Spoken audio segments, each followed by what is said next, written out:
Hallelujah, hallelujah. Now, this is Let's Talk Karibu Sana with the Minister Charles. This is where we discuss the real issues concerning life, pertaining ministry, pertaining finances. And today, we have a man of God. The Bible says in the book of Revelation 12 and verse 7 that there was war in heaven. The archangel fought the dragon. And the Bible says that the dragon never prevailed the archangel. So there was war in heaven. And today we want to discuss about the spiritual warfare. Ndio tupate kuelewa ya kwamba what is spiritual warfare. And today we have a servant of God. He is a father of three. A dad to many. He has been an inspiration. A spiritual warrior. A giant in prayer. And a man after God's own heart.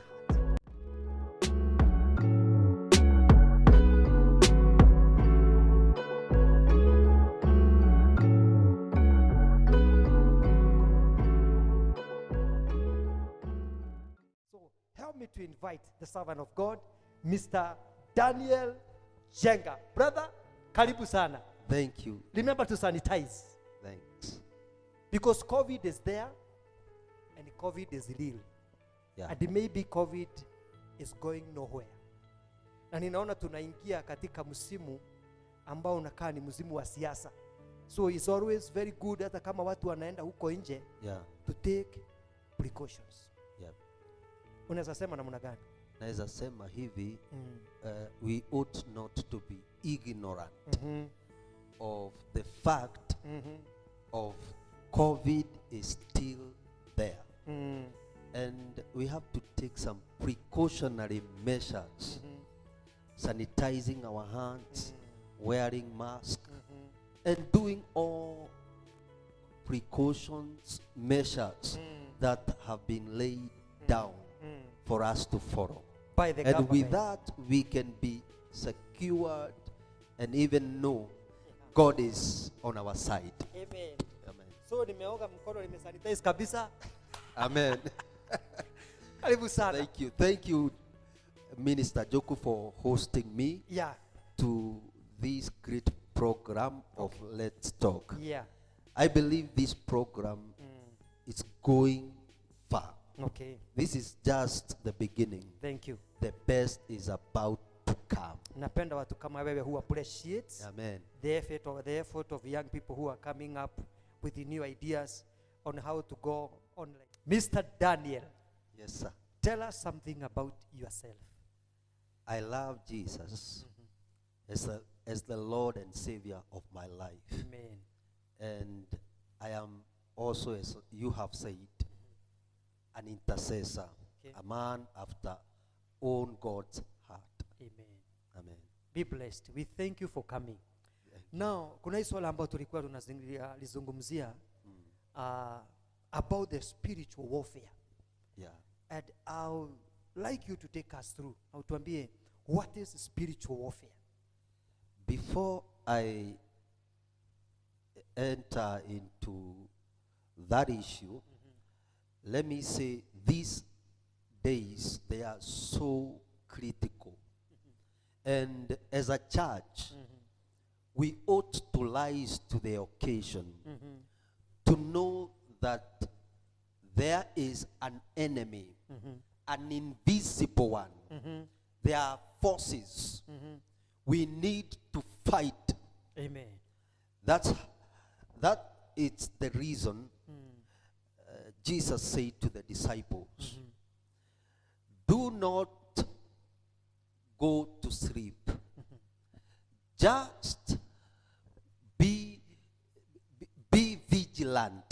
Hiyo ni kama kusema kaeni mukiwa waangalifu, that you may be able to conquer and to overcome the spiritual forces. Now, to get into your point, you have told me to elaborate a bit. Spiritual warfare. Spiritual warfare. Now, spiritual warfare, it's an act of contending, fighting, and engaging with the spiritual demonic host. And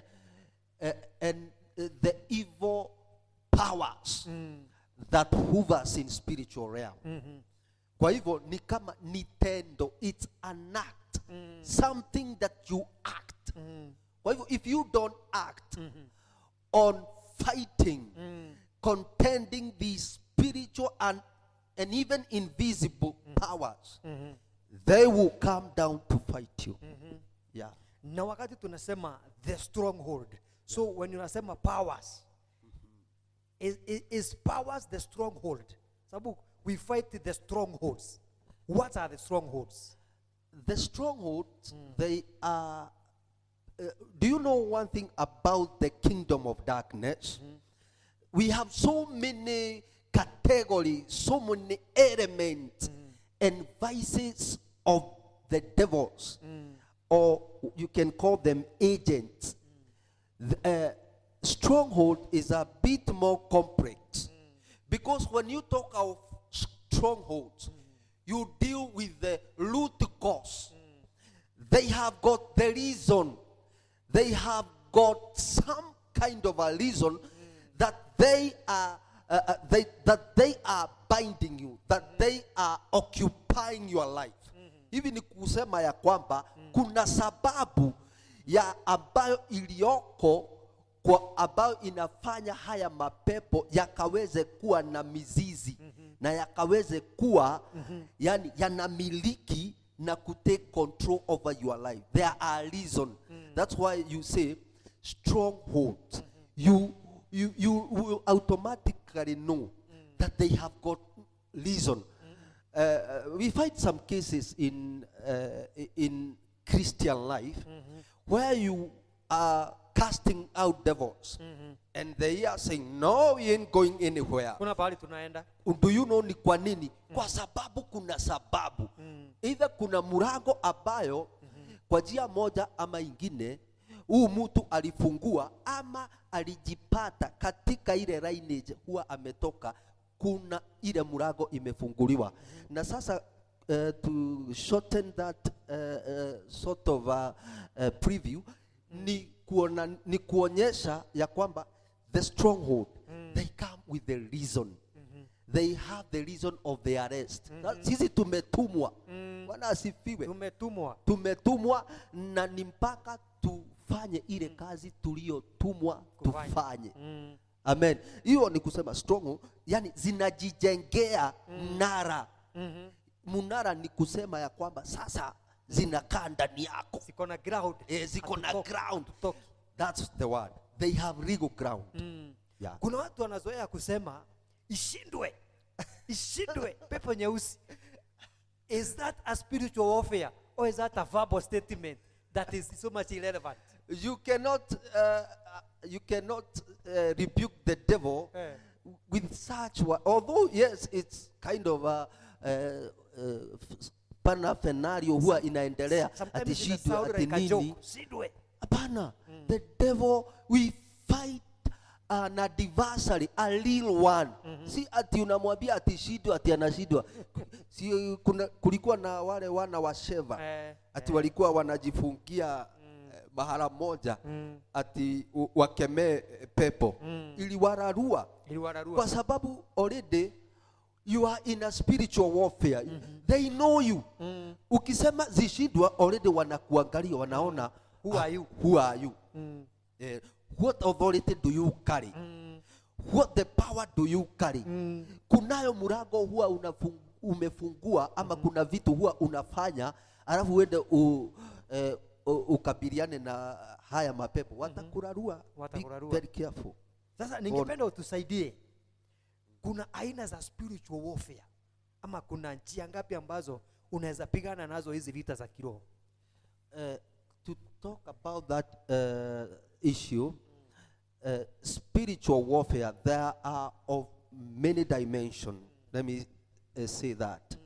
Kwa sababu one thing, when you are in prayer, already you will automatically open yourself to the portals ama to the doors in the spiritual realm. You are venturing there ama unaingia pale kukabiliana by prayer. And that's why you need to make a prayer. a weapon. Yani unafanya maombi kama silaha, si tu maombi ati ya kuombea chakula ama ya kuomba Mungu nibariki nimeenda kulala. No, make prayer as a weapon that when you begin to pray ni kama unapigana, ni kama sasa vita halisi dhidi ya adui, kwa sababu ukienda kulala bila kupigana, bila kuomba, utaona ukiota ndoto zingine ukiwa mochari, unaota ukilishwa chakula, unaota mambo mengi ambayo inafanyika katika anga yako, kwa sababu uko na anga katika ulimwengu wa rohoni. Na ikiwa you will not pray, you give them power to fight you and even to operate in your life. Kwa hivyo wakati tunaposema ya kwamba kuna aina tofauti za kupigana vita za kiroho, hivyo ni kumaanisha kuna level ni lazima ufunge, kuna level ni lazima hata kama unapigana vita, kuna milango ilifunguliwa ambayo inafaa kwanza kufungwa.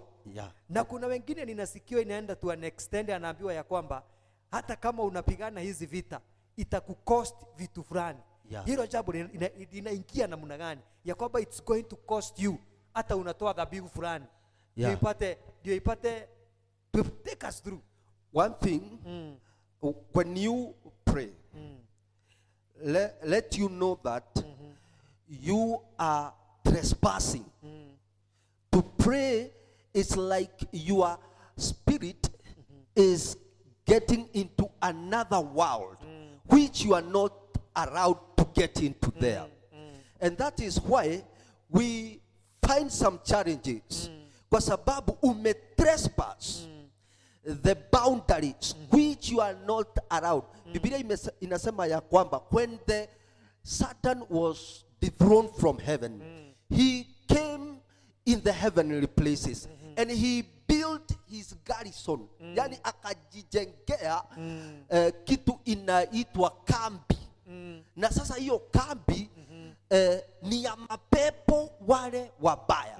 Na ili hali ili wewe ukaweze kufanikiwa ni mpaka upitie hizo makambi, hizo boundary. You go over those boundaries ili ukaweze kufikia Bwana. You see, there is a process. You cannot get into this world of the spirit just like that. You have to prepare yourself. You have to rearrange yourself. You have to sanctify yourself. You have to consecrate yourself. Na ukaweze kuomba ruhusa kwa Mungu. Ikiwa ni kufast, mwambie Mungu, I am fasting this week. Ili akupatie ruhusa, kwa sababu ikiwa you will not apply for permission and then you go there, they will fight you. There are so many people who have come out there very scathed, ama wakiwa wana majiraha, wakiwa oppressed, wakiwa watu wameraruliwa na mapepo. I have already I think I went to pray for her. She was normal. Alikuwa normal. It's a short testimony. Sasa akafanya jukumu ati aombe juu wengine wanaomba. Alitoka mahala pale akiwa depressed. Alitoka mahala pale akiwa mtu ambaye ako oppressed. Kwa hivyo we have to know and make sure if I go there, I don't just go by the way. Isipokuwa ni watu wanabeba vita za kiroho kwa wepesi. I remember in the book of Daniel, kuna wakati Danieli alikuwa ameomba sana. Na akatuma Gabrieli, akamwambia enda ukapeleke jibu hili kwa Danieli. Lakini maandiko inasema ya kwamba wakati alifika kule angani, akakuta kwamba roho zimemgojea za Persia, zikamshika mateka. Hivyo ni kumaanisha ulimwengu wa kiroho ni zaidi ya mambo ambayo tunayaona kwa macho. Exactly. So it is more critical in the spirit than in the physical. Na tunaweza ulizana, which are the spiritual warfare, ama hizi vita tutazipigana namna gani? One thing, the arsenals tutajivika namna gani ndio tupate kupigana vita the issue of Daniel that you have spoke about, this I told you that the enemy and the host, demonic host, the realm of the devil, they habitate in the realm of the spirit. And that is their kingdom. And if you are to get to God, you have first to meet them. So the issue of Daniel, alikuwa ameomba for 21 days. Remember how it went on. Yeah. Now, Daniel, the angel which was sent, you remember very well, Gabriel, the one who was sent with the message, was held captive for 21 days. Imagine the demons and the host of the devils, they have capacity, they have the ability an angel of God to take captive the angel of God. How much more can they take captive of you? Now, what you are saying is, how can we fight these demons? Now, we need consistency. You can find when Daniel saw that my prayer have not yet been answered. There are so many God's people prayer which are not yet unanswered. Why? Because already God has answered them.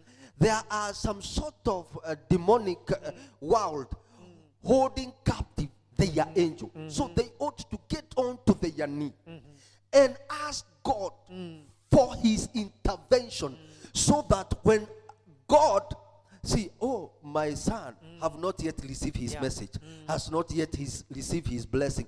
Now the angel who has been sent particularly to locate you, God will reinforce your angel. Yani atatuma reinforcement. Malaika wa Danieli alitumiwa reinforcement. Kwa nini alitumiwa? Kwa ajili Daniel never got silent. Kwa sababu bado hajaona majibu ya maombi. Alisukumana na maombi. Yeah. Kwa hivyo usisinzie na usikate tamaa ati mimi nimeombea this issue. Already Biblia inasema alishakwisha jibu.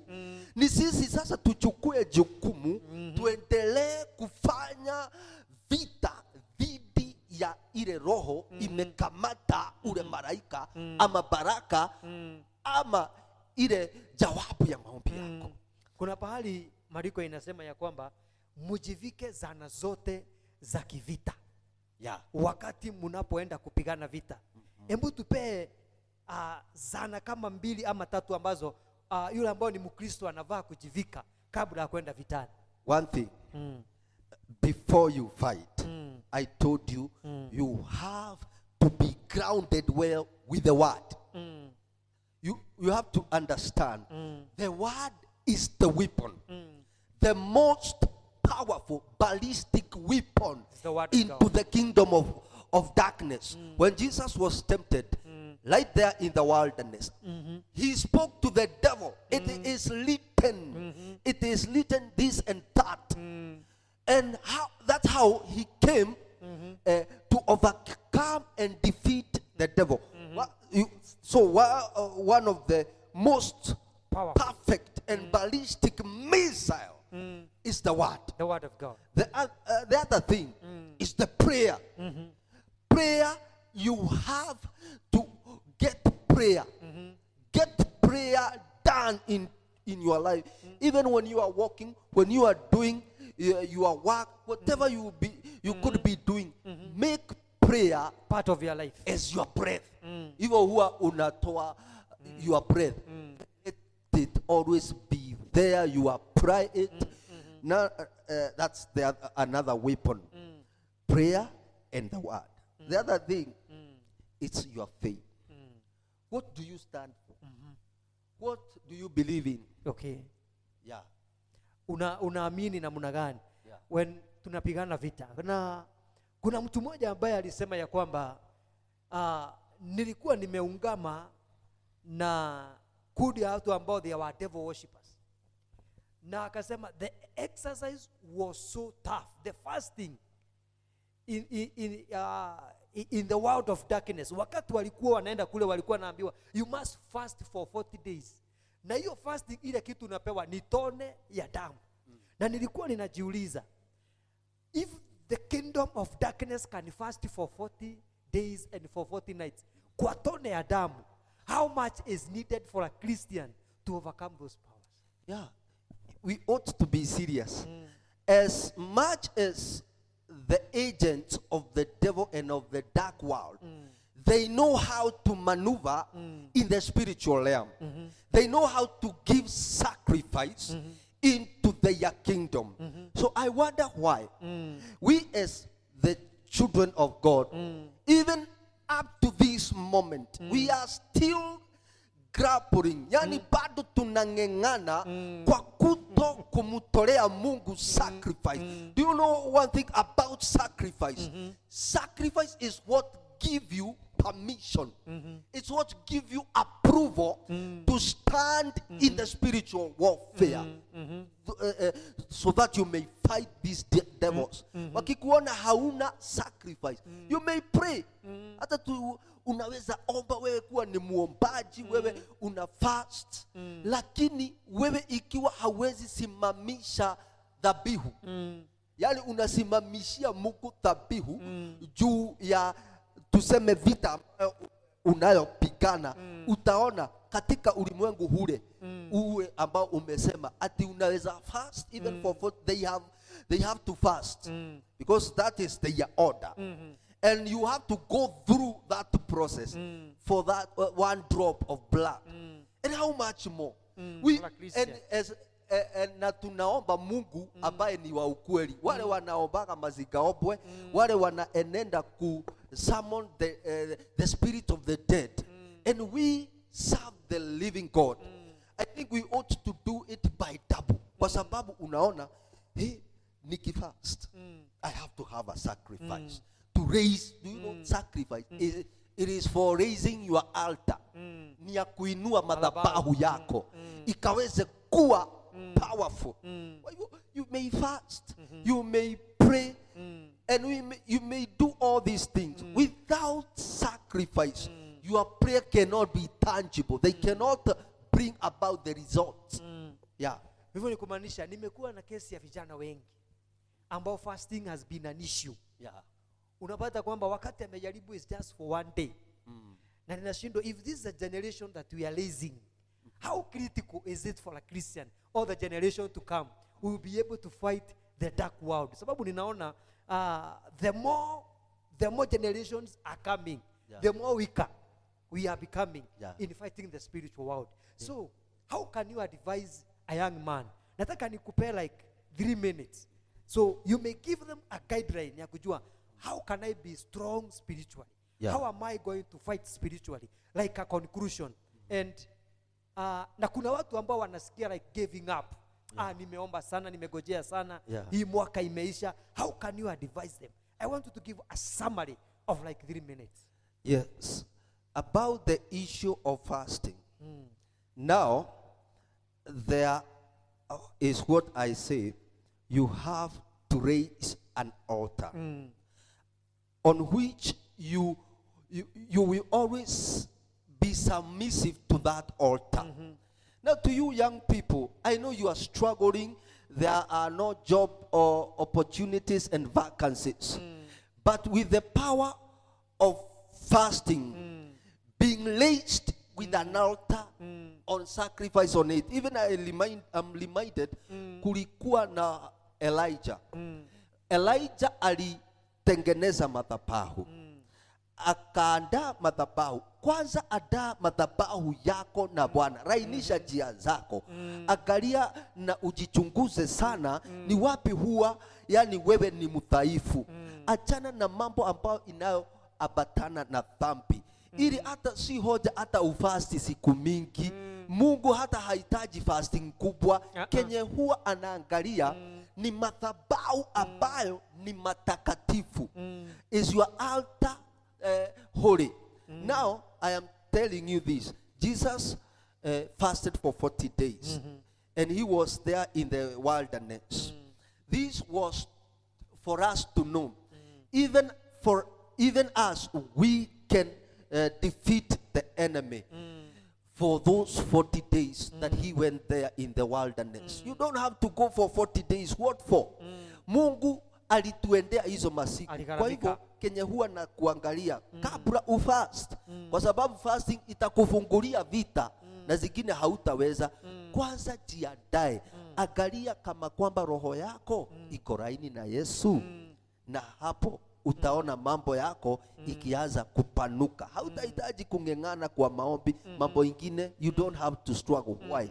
Mimi niliishi katika wanarika na si kungengana kwa sababu njia zangu na Mungu zilikuwa laini. Wachana na mambo ya girlfriend, boyfriend and all sort of bad habits. Hizo zote ni za kuua kenye kiko ndani yako. Yeah. Mungu na akubariki. Amen. That was powerful. Yes. Be blessed. Amen. Thank you. Wow. That was a hot seat. Ya kwamba kupigana na ngome za kiroho. Na nimekuja kutambua ya kwamba inua madhabahu. Labda msikizaji ulikuwa nadhani kwamba ni kuinua madhabahu ya mbuzi na kuinua madhabahu ya ng'ombe. Lakini ukweli ni kwamba ni wewe mwenyewe uhakikishe ya kwamba umejitoa dhabihu, kama vile maandiko yanasema katika Warumi sura ya 12, that give yourself as a holy and a living sacrifice. Ndio ukipata kuingia katika anga ya kiroho uwe ni mtu aliyeandalika. Mpendwa, usijaribu kuingia anga ya kiroho kama unajua ya kwamba haujajiandaa. Inua imani yako, inua dhabihu yako, give yourself to God. Na wakati tutakapoingia katika vita za kiroho, God will start for you. The last conclusion is never give up. Vita bado zinaendelea, na tumesikia kuhusu Danieli ya kwamba aliomba Mungu akarejesha jawabu na siku ya kwanza, lakini ngome za kipepo zikamshika mateka hewani, mpaka wakati alituma Mikaeli, malaika mkuu, akakuja kumsaidia katika vita. That was a hot seat. Brother, be blessed. Amen. Thank you. This was Let's Talk. And tupatane next time in this place, the same time. Na kama umesikia that topic was burning and there is more you want to know about the spiritual warfare, please remember to subscribe. Na utupe hapo chini, tuandikie ujumbe mfupi, and then we are going to get back to you. So let's continue fighting the spiritual warfare. Jivike zana zote za kivita, lakini kwanza kuwa na neno la Mungu. Tubarikiwe sana, brother. Amen. Oh, thank you for coming.